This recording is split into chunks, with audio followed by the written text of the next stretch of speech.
Unscripted with the Crack Man, Bill Krackomberger. Sorry you can't hear this wonderful music. Bill Krackomberger, everybody. At Bill Crackman with the Gay on Twitter. Thanks. How you doing? I'm great. You said as you walked in here, and you sort of gave us a hint of this last week. I was walking slow. You're walking slow. Look, do you ever see me with a coffee here? No. Never, ever. And a big one at that. And a big one, yeah. Well, there was no line. Usually the Starbucks has a great giant line over there. That's probably one of the busiest Starbucks on the chain. Yeah. Because I counted today, 11 people behind the counter. You use the app? Do you ever use the app? No. Bydlon uses the app. Oh, really? Yeah. So you just have the app and pull out and go right. Today I didn't need it. Points for days. By the way, it's kind of terrible. They don't have a thing there, Kelley. You would know. They don't have a thing where I can put my own creams and Splendors in there. They don't have, I think they do it all behind the counter. All behind the counter. Like when did that start? Yeah, because the other Starbucks they don't do it. I think I'm not really a Starbucks fan. I'm not sure what's all around there too. Because you know me, I just do my drive-by. I just grab it and walk away. You got that kind of juice over there. It literally, even though she put the free creams in there, it tastes like mud from Africa. So the reason that you are walking slowly is because your guest finally left. 31 straight days here. I got them rooms too for every day. That's not an easy accomplishment, especially the last 7 nights in a row at the Win. It's hard to get 7 nights. Places don't want to give you more than 4. Yeah. I actually got 7 nights in a row at the Win. Luxury. And then before that, they were at, I get rooms at the Strat, too, because I have a good connection there with the Strat and the Arizona Draw. Let me just tell you one thing something. is not like the other. Let me tell you. The 19th and 20th floor at the Strat's all redone. They put like a ton of money in the place. The rooms are actually okay, though. But one thing you don't want to do, I had a friend come out. I got him 7 nights. This was last year. Just like these guys, but these were South Philly guys. You know, they're used to sleeping in with whatever sleeping bags.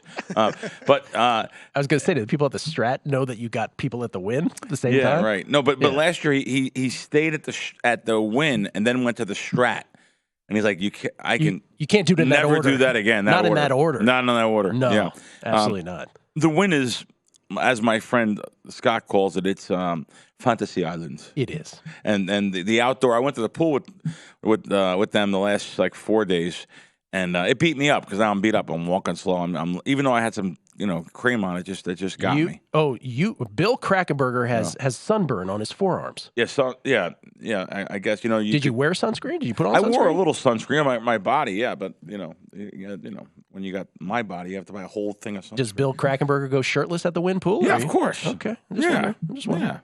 Oh, we want the full view of this. Yeah. Full and they have a European pool, by the way, where everyone's shirtless. Just to let you know.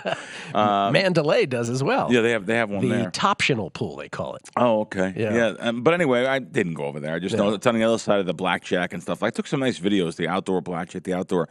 But when you're there, you realize, wow, does anyone else have this? There's a guy that walks out. He's playing a sax, and I'm like, look at this guy. Does he get paid? Or, I didn't know, and sure enough, he does get paid. Wait, there's a dude playing a sax? Oh, yeah, he's a roaming sax player. It's on my Twitter. He's a roaming sax player. That's new. Goes around playing sax. That's a new feature. And then they have a, I don't know, what would that be called? A falconer? I don't know. Like, she comes out there with a bird. What's falconer out there? And she chases away the birds so they don't bother the patrons, the regular birds. Really? Yeah, so I put it on my Twitter. The bird just goes and she just points with a clicker and he flies and he doesn't. I actually went over and talked to her because I'm like, wouldn't the natural instincts of the bird be to kill the other birds? Sure. No, he's trained. He's trained. Just to go and scare them off and not Listen, come back. Bill, any good falconer knows that you can do that kind of thing. New dream job. I'm out of here, Gill. I got to start training. He's like, this is Fantasy Island. They don't realize they got a paid bird. Wait, how funny would that be? Is like at some point after this show, I happen to end up at the Win pool, and I'm like, is that Kelley holding a falcon? I've always respected those people. That's amazing. Then you can do it at the Win. They have 2 of them. There's 2 there. There's 2 ladies there. I spoke to one of them, one of the 2, and I was like, can I stand here? She goes, yeah, that's good distance. He gets a little nervous sometimes, but he'll come right back to me. I took a video of him coming back. He came right back. She gives him a little food. How do you suppose one ends up with the job falconer? No idea. What do you think the path is for that? I don't know. You were born into like a circus family or something like that. I don't really know. I would think I would think they get paid a lot more money than you think. Yeah, probably. Yeah. Kelly, especially you just said you respected the Falconer, and then you went circus down. I've always wondered the same thing. How do you get into it? Yeah. Yeah. So anyway, it is though. It's amazing to see that bird, such a giant bird, by the way, just fly there and not eat the other birds. You can just picture by accident, and he grabs the bird and blood all over the patrons laying out. Doesn't bring you sunscreen for your forearms, though, does it? Yeah. Oh, by the way, I gotta tell you, boy, there's a lot of fake people. Oh, I guess I don't notice it. I guess. What do you mean? They're just fake, man. They got the physically, the lips, the face, the butt, dude. I cannot believe how many girls are. I'm just not up to date, I guess. Maybe that's just the way it is. No, or the Win. I don't know if it's. I'm sure that. Well, no, I'm sure that's a good point. I'm sure the rate of seeing that is higher in Vegas than it is elsewhere. Yeah, and is probably a subset higher at the Win than it is in Vegas, right? As a whole. So, by the way, the Win is fantastic. Oh, it is. But you're right, because I noticed the same thing, and is there a little voice in your head that says, does that person know that doesn't look good? I swear, the one that was she was laying on the steps going into the pool. You have to step around her. I was like, wow, does this girl realize what she looks like here? And she's just laying in the way just because it's her world, no one else's. Everybody has vanities for sure, but I just do think that the body dysmorphia is rising. Rapidly, I'll tell you, I think some of them, they actually take I guess it's a shot to get their butt bigger like that. But it's some of them. I've seen some girls that look disgusting. I couldn't believe it. But very pretty girls. The biggest thing that's happening now, moving away from choices of surgery and that sort of thing is, and we talked about this a little bit a few weeks ago, is everybody, I'm talking about all of Hollywood, everybody who's on TV, and they're all taking these diet drugs now that used to be specifically for diabetes, right? Or as Wilford Brimley used to say, diabetes. Oh, wow. I loved him. You or your wife have diabetes.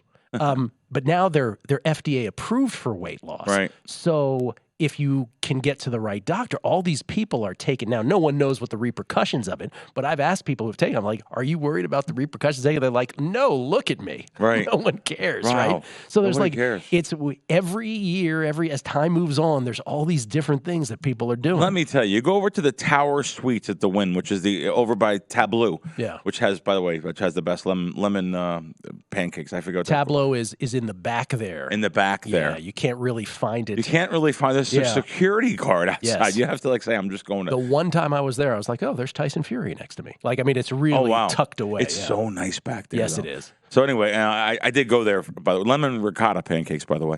I asked Fezzik yesterday. I was like, where are the best? I wanted to use my Caesar's points. By the way, you and Fezzik have to have the 7 stars debate. I do. You guys have to have a live 7 stars debate. But I said, where are the best pancakes? At a Caesar's property, he goes, I don't know, but if you go to the Win Tableau, those are the best pancakes in town. Yes, Tableau. He knew. Yeah. So, but if you go back to the Win Tower Suites, it is so beautiful. By the way, even the regular resort guests can go out that way, and it's just so beautiful there. That whole check-in area. I'll tell you a story. I was at a restaurant. Victor Dre owned it. It's not there anymore. Oh, I think it was called Botero. It was called Botero. It was between the Win and the Encore, more towards the Encore side. It's not there anymore. Victor Dre was in there. Literally, they sat me next to the next table over from Victor Dre and Mel Gibson.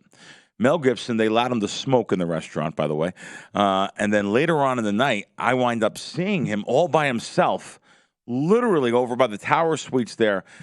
He was feeling very good. He knocked over a whole plant, and it went everywhere, right by the Tower Suites there. I actually helped him to the elevator. He was very nice, by the way, but I actually helped him to the elevator all by himself. That same elevator I seen, because I was staying in the Tower Suites, I seen Sharon and Ozzy in the same elevator, and they were so nice too. Just nice to know people are nice in those kind of people. What's his name has a lot of. He has some problems, Mel Gibson, with people. I think this is where I say, sure. If I could, you wouldn't help him in the elevator. No, he had some bad. I thought about it after. I said, well, look what I just did for this guy. Put him in the right elevator. Yeah. I said, and his big mouth, because he does have it. But I tell you, I loved him when I was a kid in some of the movies he was in. But you're right. Yeah, until you find out he's a horrible human being. Yeah, he has some bad things. This was about 10 years ago. But anyway, and Sharon and Ozzy, I seen there about the same time, and they were very nice. So now your friends are gone. They're gone. 31 days where you ate breakfast and dinner out every single breakfast day. every day out. I would go home mostly, but then the last week though I did not. I was out the whole 12, Gambled at 15 night. hours. Gambled at night every night. We were, for me to actually, it's funny. I take him to the airport last night. I said, do you realize what's going on here? You guys both have more money than you came with. Like literally, one guy had $2,000. He plays poker though. Yeah. Oh, by the way, he said the poker in Vegas. He played because they live in Margate, New Jersey. And they're both from South Philly, though. They have family there, but they play in Live, which is a very good place to play in Philadelphia, right over the Walton Bridge, and in Atlantic City. But they said nothing like Vegas. The Vegas 1, 2, 2, 5 no limit games. You literally just let other people bet for you. I wonder what Fez plays poker. I don't. But we've talked about this before, though. As a sports bettor, as those of us who just bet sports 24/7. Yep. Isn't it amazing that we have the audacity sometimes? Because I know I have this in my head, and I laugh at myself because I walk by poker rooms and I'm like, "Oh, those poor souls!" like I'm a physician or something. Especially grinding it out like that, playing 1-2, winning $140 a night, 210, 108. But anyway, they said the best poker they've ever played, and the World Series isn't even here yet for another week. What was their favorite spot to play? The Win No Limit games. And some of the off properties, not the Bellagio, not area. Here we get tweets. At Beatty the Book, always appreciate it. Buddhist Man is laughing at us, Kelley, because he was saying, just a tour de force segment, fellas. He said, you guys with a word salad about arena scheduling dilemmas during the NBA and NHL playoffs, followed by Kelley saying, I have no idea how they schedule. And then the Bryce Young, C.J. Stroud season passing yards. Who's betting this market, I said. Hey, look, at least you know we're authentic on this. We sort of got to something at the end. We did. We did. With the hockey, we absolutely did. J-Rod, the only thing that would make the Win pool better than a falcon chasing birds is Kelley pronouncing tennis names out loud for everybody's entertainment at the pool. Jason H11, picture Kelley walking around the Toptional pool blasting away on a saxophone. That's so cool. Then he occasionally interrupts his serenade to yell out, splitting bets. Rick Ollier, Billy has the hookup at the Strat. I wonder if he can get me a few nights at the El Cortez. John Balduzzi. In another world long ago, and before I got into political consulting, I was a very good saxophone player. Always wondered where I would be if I made it a career. Now I know. Jamming John Coltrane hits at the Win while Kelley scares geese with his pet falcon. That's awesome. Kelley did Google off air because we're all very fascinated by being a falconer and how does one become a falconer. You have some information on the Win Falconer. What is this? Yeah, I mean, J-Rod's going to enjoy this because it's another name I'm going to butcher. But Siobhan Gavelder apparently is there's a single couple that handles all this at the Win. They breed hawks apparently here in Vegas. Wow. They handle this at the Win. There are 3 hawks that the Win pool utilizes. One is utilized at a time. Apparently you can't have multiple hawks in the air. And it's even better than I thought. So apparently all the pesky birds will perch up on the trees around the pool. Yes. So what they do is they point it like a laser pointer. That's They it, train the hawk with a laser pointer. Wow. And they just point it at the tree, and the hawk goes whee, like straight at the tree, scares off the bird, comes right back, gets a snack, like Bill was talking. Did they have a monopoly on the falconer market here in Vegas? It kind of sounds like that, Gill, because beyond just the Win pool, apparently they are contracted by multiple casino and hotels in town Geniuses. to take control of the pigeon problem at the pools.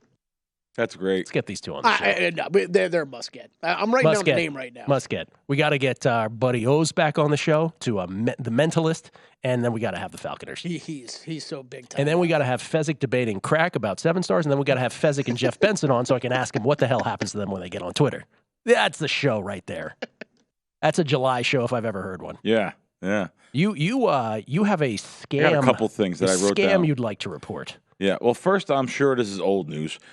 Air is free is on Amazon. I mean, Air is on Amazon. If you haven't seen it, I was literally, it was great. It was great. That's what I hear. With Matt Damon. Everybody loves it. It was great. I didn't think I'd like it. I'm not really into the NBA. It wasn't about the NBA. It was just about, but it was fantastic. What a great thing to see. And when you see it, you realize how good it was. Especially it's all the '80s music I grew up on because it was the '80s. You know. really cool. Something I'll talk about that happened, a very serious thing. It's going on in town here. So it's a scam. Guy had a hat on, older guy, I don't know, 65, something like that. And he has a fistful of money. I mean, a fistful. I don't know. He really shouldn't even use that much. It looks more of a scam with a fistful. He should just use some. But he had a fistful of money. Of course, hundreds on the outside. You could tell by the discoloration of the other money. It's singles inside, or fives or tens, especially tens. You can always tell. So he's walking around a casino like this, and he's dressed pretty well. Which casino? I hate to say it, at the Win. It was. I don't think he'll be there. I don't think he'll be there much longer though, because the situation that happened with. Me and my friends here. So he's walking around, but the victim he picks is a tourist or someone that's touristy. So he picked the guy that we're with, but we weren't with him at the time. He was by himself walking in the casino. 82-year-old man dressed in he dresses every day. He puts a sport coat on, sometimes suits. He dresses great. So he's dressed very well. He's walking around, and this guy comes up to him and says, "Hey." He goes, "Hey." He goes, I got to show you something here. He says, "See this machine, this Ultimate X machine? The Ultimate X is going to hit next hand. It says active on it." In fact, people that know the machines don't know what I'm talking about. It's a video poker machine.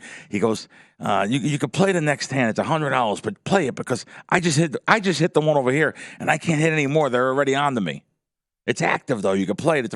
So immediately he calls me because he knows I know a lot about machines, and I was actually there in the sports book.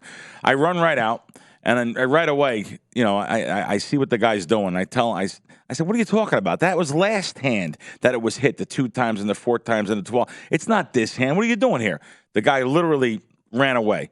So now I said to my buddy, I said, "Listen, don't talk to anyone. You know what I mean? You know better too." The guy's from Jersey originally. He said, "Yeah, I know, but if it was something there, he just had this handful of money."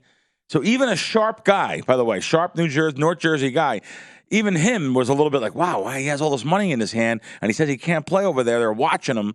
And it was a total scam. What the guy's trying to get you to do is put money in a machine, and if whatever happens that hand, he'll split with you. You know what I mean? He'll say, "Oh, I'll give him my half. We did good." Maybe he gets a roll for $4,000. It's a 10-play machine, so 10 hands, and it's a total scam. So now he walked away, but I have this thing in me where I'm thick-headed. Good for you. Immediately I call my other friend that's in the sports book, and I said, "Come over here." I said, and my friend, my 82-year-old friend, "No, please, Billy, don't start nothing." I said, "Listen, I want this guy out of here. He's scam. They walk from casino to casino. It happened at Treasure Island when I was there one time 10 years ago, scamming an old lady. You're tourists, they'll just believe anything. This machine's about to hit. Mm-hmm. We talked about the guy on YouTube who's scamming people, charging them $1,800, telling what machines are going to hit. This is about as simple a scam as it gets, though. He had the money in his hand, so it looks like, wow, this guy's got a lot of money, and he can't play no more because he got in trouble walking around playing these machines, and so now I tell my friend, and my friend, like, literally, we walk right up to the guy because the guy, he's leaving, but he's talking to 2 other friends. So there's 3 of them. But I have a friend that doesn't care if there's 10 of them. Doesn't matter. Mm-hmm. He's got those black eyes. He's not scared of anything, And we go up to him, and he says, and now the guy tries to say he's with somebody. He goes, "Yo, I'm with this Tony from New York." And because I don't care. First of all, if you're with somebody, you're never going to mention their name. I know it's an old thing. I know. With him as if to scare you off. Like this guy. Of course. He goes, "Wait a minute. I'm with Tony." He mentioned the name from New York. Oh, Tony. Yeah, I'm with Tony. And first of all, if you really are with somebody and you mention their name, you're gonna catch a crack. You're gonna catch a smack. That's not what you do. But anyway, of course, he's with nobody, and literally just told him to get out of here, and the 3 of them not to come back in there. And then they listened, right? Because my friend said, "I don't give a who you're with." Your friend "That's my uncle. That's my uncle. You wanted to scam me?" And he did something very bad. I regretted calling him over because he's a street kid. And he literally grabbed the money out of his hand. Oh, wow. You can't do that. I literally got him to give the money back to him. By the way, it was exactly what I said. It was all 5s and 1s inside with the 100 on the outside. Where in the casino exactly did he grab the money? Or where there could inside be cameras? The casino, cameras, right in the slots. They were scamming somebody else. There was a lady they were scamming. The other 2 guys were scamming a lady. So now we're interrupting with their scam, yelling at them in the middle of the casino, But I have really good connections all the way to the top at the Win. I was going to say I know all somebody, the way to the top. I know somebody too. So you could tell. because it's a shame security would be afraid right now to do anything unless they absolutely know what's going on because their fear of being sued and, whatever's going on here with cancel culture, all this garbage. So they'd be probably afraid to do anything. I'd have to explain to them the whole scam, and maybe I'm not explaining it here. Trust me, I know all about the Ultimate X machines. I know exactly what they're doing, and I know that fake bankroll. So the fake bankroll gives it away for me with the hundreds on the outside, and he's dressed pretty well. The guy, he has a hat on. I'm from New York, and and that means nothing. But you're right, because there's no, in other words, you think about some of the other scams that go on in a casino. Since there's no, I'm just thinking a stick man in a crap game slipping a chip into his pocket. There's no physical evidence of something. That's it. Very good, Gill. There's right. I'd have to explain, and they'd have to believe me. Yeah. And what this guy, but if they look at the cameras carefully, they could see they could this guy handling. Why would you walk all around with this money? And he still had it, and they didn't run out of the casino. So, but the only mistake my friend made was grabbing his money. I said, "No, you got to give that back to him. You're staying here. You're going to get thrown out of here. Yeah. You can't grab his money. Not here, outside you could." But this guy was, he wants to throw names around. That doesn't work. The thing about this, though, is it is so clear that this happens multiple times a day, multiple scams in every casino in town. I thought about that. I said, wow, this is going on at the Win. Yeah. What's happening at Excalibur? Oh, for sure. What's happening at Luxor? And as you know, because I know people at the Win too, they're sharp. They pick up on everything. But you're right. They have to piece it together. You have to piece it together. They have to piece it together. I told the story once on air about there was somebody there who was an employee who was stealing, but they couldn't figure out how they were getting the money out of the building, and that took a long time to figure out. You know? So, what also was a given before we get off here on commercial? As soon as we went over there, the two of us, the other two guys, instead of standing there and sticking up for they ran out of the casino. So it's a scam. Anyway. Sounds like another good job for the Hawks. Yeah, get them on there. Yeah, we need indoor it all Hawks. Comes back to the Falconers. Mark Descard. He said, if you get O's back on, you better not have him think of the name of your sushi place. Oh, that would be awesome. That would be great. That's the segment. Yeah. Yep. Get it out of me, O's. Perlman. You're boys with O's, right? That's your guy. Yeah, he was cool. He's the man. Yeah, he was cool. Corbin, can we ask Vinny or Chrissy if they would be interested in putting some numbers up on the Hawks? Talking about the Falconer now. The Hawks over-under on amount of seconds it takes them to scare away the other birds. I think it would be a real hit. If you build it, they will come. Thank you, Corbin. If you build it, they will come. That's what I say to Vinny all the time. Kelley posting the article, by the way, about them, in case you're interested. Mark Geiger, in-house attorney in numbers game.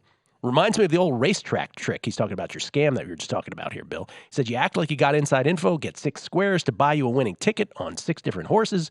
One's going to win. You tell the other 5 the jock gave him a bad ride. Right. Creeps. Absolutely. I got one, too. I got a DM. Please. Mike Zill Duke 90. He's a fan of the show. He follows me, follows us all. He said, I had an iPhone stolen from me at a slot at New York on Tuesday. The video saw a guy grab it and run for the door. Everyone, please be careful. I've lost an iPhone 10 on the East Coast, and someone turned it in. It seems like someone always turns it in. You're right. I've actually lost a phone on the East Coast, and they have turned it in the casino at least twice. Mike, you're right. My brother was here 2 weeks ago. Same thing happened. Put his iPhone down apparently. Right. Turned up mysteriously at the pool a few hours later. Oh, he got it back. He got it back. I said to him, I said, did you see the person who retrieved it and gave it back to you? Did you see them, quote unquote, find the phone? And he said, no, I did not. Interesting question. I go, interesting. So I don't know what's. How did he get it back? How did they find it at the pool? Some video dude who runs the pool. Yeah, he has the. You have your find your phone. Yeah, thing. You should always have that. So if you have a laptop or an iPad where you have your find your phone thing, you can locate it.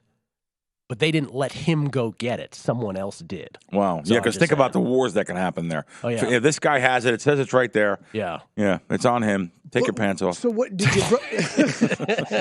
So wait, did you think something happened? Like someone took it? I just felt that it was. I just felt that it was a little strange. It is. That someone just randomly produced it. Because I'm always suspicious. It's like, where'd you find it? Right, yeah. So randomly. We also talked about pawn shops like last week. Wait, I never understand people that steal phones. What are you getting for a phone? Like it cripples. If any one of us had our phone stolen, it would be terrible, right? Like life crippling. You'd have to figure out a bunch of crap. What are you getting at? What are you taking to the pawn shop for $40? Easily, there's guys that break the code. Jailbreak the thing. Jailbreak the phone. Yeah. And a new iPhone on you look on them on eBay and stuff. You could actually get, $500, $700, Really? $800. Oh, yeah. Wow. Yeah, they break the code, See, Kelley's erase not- everything. Kelly, you're not criminal minded, man. That's why you don't know. Come That's on. good for you. Good That's for why you. you're Fred So- Hawks trained to scoop up Yeah, iPhones. absolutely. Hey, you know what I want to talk about here? Besides, well, first of all, before we get to this, Circa, because I'm curious if you have any interest in this. You participate in both Millions in Survivor last year. Oh, yeah. So Mike Palm and Derek Stevens, Mike Palm were on Follow the Money earlier this morning with Mitch and Paul, and they said, so now 6 million guarantee in Millions, 8 million guarantee in Survivor, max 5 entries now in Millions, 10 per person in Survivor. So they moved it up. And I joked, I was like, well, some people have more than 10 anyway, but I'm saying, like, you're all in on this again next year. Yeah, of course. You love Survivor. Sure. Yeah, I do. Do you play Millions too, or no? I do, but I shouldn't say there's a bigger luck factor in Millions because Survivor really proved to be an amazing challenge. It's amazing. It's awesome. So I wouldn't even say that no more. But again, the reason I ask you is because those of us who grew up on the East Coast, and I'll say this till the day I die because it was the greatest thing ever. There was a famous pool that existed. And it went all the way down the Eastern Seaboard. It got to us in D.C. It got shut down by the feds eventually. It got so big. You know the one I'm talking about. And so Survivor was always this thing that we were obsessed with. And so good on Derek for institutionalizing it into a legal contest here in the state. For some reason, they don't get shut down in Staten Island. They don't. Staten Island, they have their own little law and order there. It's like an island that is just filled of high-level gamblers. But anyway, so they have the big pools there. But so 10 entries. I'm hearing this for the first time. Yeah. Just remind me, what was the guarantee last year? 6 million? 6 million. So now they go to 8, but there's more entries. Yes. Yeah. And do they think there'll be an overlay? I would say maybe because people aren't going to, 10,000 layout for 10 entries. But yet then again, I have 2 friends that want max entries. Yeah, I was going to say, who knows? We don't know. Yeah. It'll be one of those things where like, oh, we're behind the pace. Right. And then at the end, it'll be tons of people, Yeah. The other thing I wanted to bring up with you, and I didn't say this before the show, but off air we were talking about this, is Devin Haney and Vasily Lomachenko. Yes. This was at the MGM Grand Garden Arena for the lightweight championship of the world, and went the distance. All 3 judges turned in scorecards that narrowly favored Haney. David Sutherland had it 115, 113 in favor of Haney. Tim Cheatham had it 115, 113 in favor of Haney. And Dave Moretti had it 116, 112 in favor of Devin Haney, and still undisputed champion of the lightweight division. And you had this to say about So this. I went to dinner on Wednesday night with some of the top boxing writers in the world. Keith Idek from Jersey and the boxing scene. Sam Gordon from the RJR paper here in town. Declan Warrington from the Sunday London Times. These guys are boxing guys, and all 3 of them. And by the way, Steve Pratt, who was a marketing guy for HBO. I'm not sorry, Showtime. If you remember him, he was the guy that also did for Action. That's where I met him. But anyway, so we went to dinner over at MGM. All 3 guys said that really a live dog here. Plus 2 was, Circa had plus 260 at fight time on the underdog there, Lomachenko, which is now shorted his name for Loma. So Loma was plus 260 at fight time. So I didn't bite, but I knew all 3 of those guys said the dog there, and I'm just a boxing fan. I said something stinks here. Circa, it was the best odds by far, plus 250 all day. Someone sharp there, someone knew something there that they were betting the favorite there, big amounts. So I didn't bite, but I watched the fight. I was rooting, even though I didn't have an interest in it, I was rooting for Loma. After the shove the day before at the weigh-in, Haney just was nervous. That's a nervous tick. You just shoved, a giant shove, too. Really bad. I thought it was really, really, and not from him. He's normally a good guy, so I'm surprised he would do that. But so I watched the fight. And I gave the fight to Lomo. I gave the fight 7-5 for Loma. And even the boxing guys I know, and I was talking to Teddy on every single round, talking to him at the end of the fight. But the telltale sign in which I put up, I sent Teddy the tweet, at DraftKings, he was minus 5-1 Anywhere from minus 425 to minus 525. They put up live odds during the fight and after each round. So, and they're usually pretty much spot on that if they have a big favorite like that. So they were minus 5.25. As a matter of fact, Paulie Malignaggi put up also a not a tweet, but one Instagram post, and the same thing. He was like, "Wow, 5-1," and they gave the fight to the other person. And by the way, like I said, I had him winning, but it was a close enough fight in the early rounds. You could have gave it to either one. So if it was a draw, or maybe even 1 point the other way, I would have said okay. When I first heard the first score, 116-112, I said, well, you could see that too for Loma. You could see that too. They said that he was the first score they gave. So Dave Moretti has 116-112. I said, all right, well, Loma won. Right there, I said Loma won. Then the other two guys, 115-113, and they announced Haney. I was out of my mind. Wow. How 116-112, I immediately wanted to see his scorecard. There's a good boxing guy here in town, even though he is Steve in Vegas. Right away, I went back and forth with him. I got the card. Moretti gave the 10th. He gave 5 of the last 6 rounds to Haney, which clearly was crazy. I said after Canelo Triple G. After Canelo Triple G 2, and I had Triple G, and I think one card was a draw, the other two were slightly favored Canelo. I remember saying that night, I said, I'm never betting this sport again. I think that's when Adelaide Bird was involved in too. She was terrible.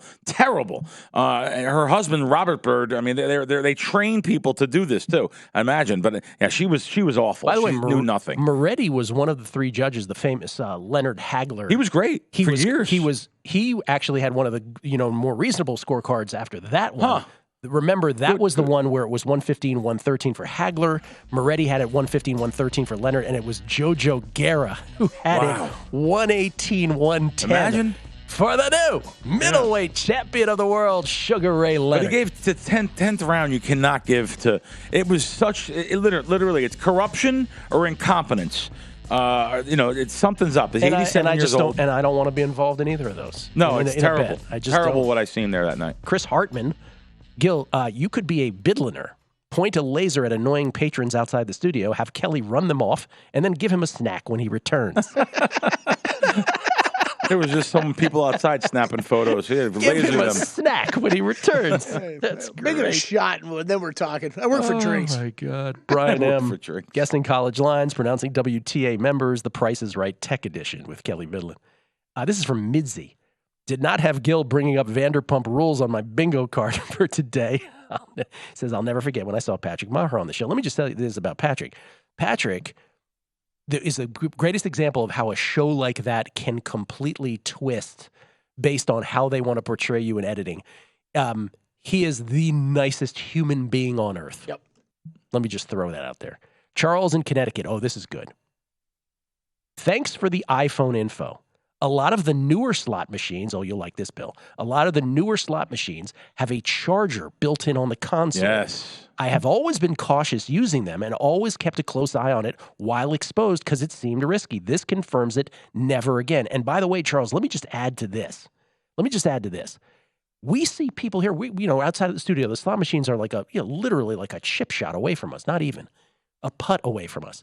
We see people all the time casually just put their phone down, do their thing. I'm like, Charles brings up a great point here. Absolutely. I forgot this, especially in the newer casinos and newer machines. Mm-hmm. They all have charging stations. You go into high limit, you'll see, even not high limit, he is right. They have places you could put the phone right on the charger. There's no plug-in or nothing required, and that charges the phone. And I'm always tempted to do it, actually, but I never did it.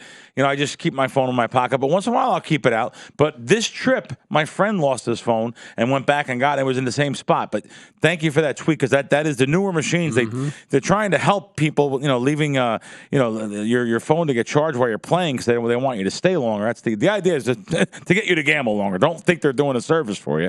So that's a very good tweet, though. You're right, but here, just seeing right from here, you could stand in the studio, and you're right, Gill. And this place has the plastic up between the machines on most of them, but what I mean, the machines are back to back, so someone on the other side can reach over at a lot of the casinos and grab whatever you put in the middle. You won't even notice sometimes. Mm-hmm. They're professionals. Yeah. So, but now the casinos are catching on to that. Most of them have a plastic plexiglass or something in between, but some don't. So some don't. Thank you for that. Master of Puppets. I'm still butthurt about the decision. Hagler won that fight.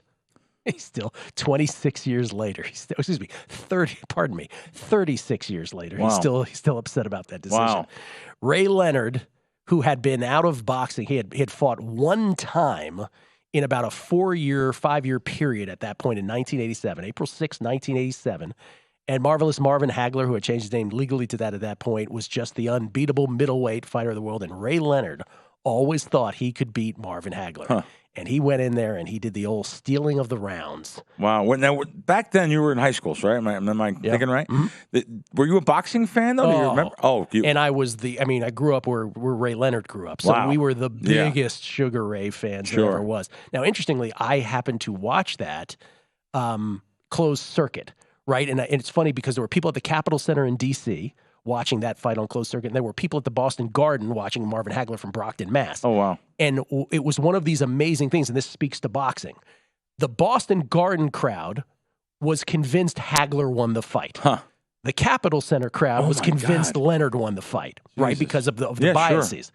And in the end, two judges probably scored it correctly. One barely for Hagler, one barely for Leonard. And then there was the one, Jojo Guerra, who had Leonard winning by 8. And even those of us who, love Leonard, who love Sugar Ray, by the way, is just I once spoke to him and I very nice guy, right? I became a little boy. I was just like, oh my God. He's such a nice guy. I met him at the Cosmo. He's a very nice guy. I met, Hagler too, though, up at the Boxing Hall of Fame. He was so nice. So these guys were so nice. Hagler, Hearns, I would say Tommy Hearns, the hitman, the Motor City Cobra. Very nice guy. His only crime was that he existed when Marvin Hagler and Sugar Ray Leonard existed. Yeah. Because if he was in any other era, right, he would have been an unbeatable champion. Yep. And I would argue of all the great fights, we're talking about 87, Hagler and Leonard, but of all the great fights, Leonard Hearns won in 1981 might be the greatest single fight. I know Hagler Hearns was the greatest 8 minutes of boxing where they pummeled each other, but Leonard Hearns won where Hearns detached Leonard's retina. Yeah. And then Leonard from the depths where Angelo Dundee's in the corner saying, you're blowing it, kid, you're blowing it. And Leonard's comeback in that, I'm getting chills just talking about it. It's the greatest fight I'll ever see. And to meet those guys, I've met them with Teddy. So Teddy has introduced, and they've been so nice, all of them, actually. Boxers in general. It's the biggest thing Vegas misses today. It's the big fight, the big outdoor fights at Caesar's Palace. Boxing being ruined, for all the reasons, for all the financial reasons. I can't imagine what it was like here going to a big prize fight. Yeah, we'll have now after the hockey and after the NBA it gets a little slower and you find things to talk about. We're going to have, if you'd want, we'll have Michael Moorer on the show, heavyweight champ Michael Moorer, who beat Evander Holyfield for the heavyweight title, then lost the next fight to, if you guys remember George Foreman. George Foreman's comeback. Unbelievable. Teddy just said, stay away from him. Just 12th round, we're winning. And he went out and just stay away from him. We got it. Jim Lampley's call, famously, it happened. It happened. That's exactly what he said. That was his call. You're a boxing guy. Oh, I love it. Boxing. Happened. That's exactly. It happened. And Foreman standing there just stay away from him. This is, by the way, when I played Todd Wishnev in tennis, I have a 2-pronged strategy. Have I ever told you this? Locate the fat man, locate him, and then hit the ball where he isn't. It's a 2-pronged strategy. Probably works out pretty well, yeah. And I have problem executing the second part of it. You know what's funny? In games like that, strategy's been utilized against me, Gill, and I've literally yelled at friends or opponents to stop doing that. It's 2-pronged. No. So Michael Moorer, you have him on? Oh, yeah. I mean, he's a good friend. He's a friend of mine. I'm actually going to Florida next week. I'm going to I'll be with him for a day or so. So, yeah, he's just a good guy. Heavyweight champion. He told me on my podcast, I really should save it for him to tell you. He's like, Bill, I made $45 million. $45 million in my career I made. I can't pay my rent next month. I'm just worried about paying my rent. Are you serious? Yeah. And the reason for that is? Having entourages, having private planes, and having people. And back then, they took more. Brutal. The promoter took more. Yeah, the manager took more. There was so much money that was taken. He made $10 million in one fight. He said, I got $2.2 million out of it. That was his end. Who was that? Aram or Don King or those guys? Don King. Yeah, that's the Don King era, and it may have been Aram too. So then I would be remiss if I didn't ask you about Terrence Crawford and Errol Spence Jr. Ooh, that's going to be fun. Big money. Giant paydays. This is the fight everybody's been waiting for, right? July 29th. Yeah, here in Vegas. This is for the undisputed welterweight champion at T-Mobile Arena. Yeah. This is one of those big fights, guys. This is big. You know, I know it's not everyone just like it seems like after Mayweather we haven't got any big fights. This is big. This is big. And these guys are going to be getting, 8 figures each. How many years have they tried to make this They've fight? tried to make it for years. Yeah. This will be and it's funny. I watched Teddy's podcast this weekend, and when they asked him who he liked in this fight, I was pretty surprised. Or it was an interview he did actually. You see a number anywhere, Kelley? I'm looking. Yeah, it's about minus 130, something like that. In favor Crawford. of Crawford. I'll just tell you, pound for pound. At one time, that both of these guys may have been like right there, and so this is a giant fight, and it's going to be it's giant for this town. What did Teddy say? Oh, he likes Crawford. 145 on Crawford, minus 140. Oh, you see that? 135. Okay. 135. 135 Crawford. Yeah, so he likes Crawford. Before we go on, I just want to say, I'm not going to be here next week, so I'll be in Florida. Okay. But so the Golden Knights. My friends went. I have tickets to every game, by the way, and I haven't went to a single game this season. I'm pretty stupid. But so my friends went to the game the other night. They said how good it was. That was great, and I forgot. I went to a couple of the games last year and the season before. It's such a fan-friendly atmosphere. Such a great atmosphere. Child-friendly. Listen, if you guys get a chance to go, if we, the Vegas Golden Knights coming home here, this is going to be, if they do come home versus Dallas, I think they're going to beat Dallas one of these 2 games. I think they play away 2 games. Tonight is game Tonight 4. is one. And they then can close it out tonight. And then I think if they don't close it, I think they play one more in Dallas on Monday. I'm not positive. No, they come back here for They game 5. come back in? Yeah. Oh, so Don Best is actually wrong. It's amazing. No. That's nothing actually amazing for them. But anyway, it's really a fun, fan-friendly, unbelievable atmosphere. And we got a championship team here. So let's see what happens. Go to VSiN.com/subscribe to become a VSiN Pro subscriber today.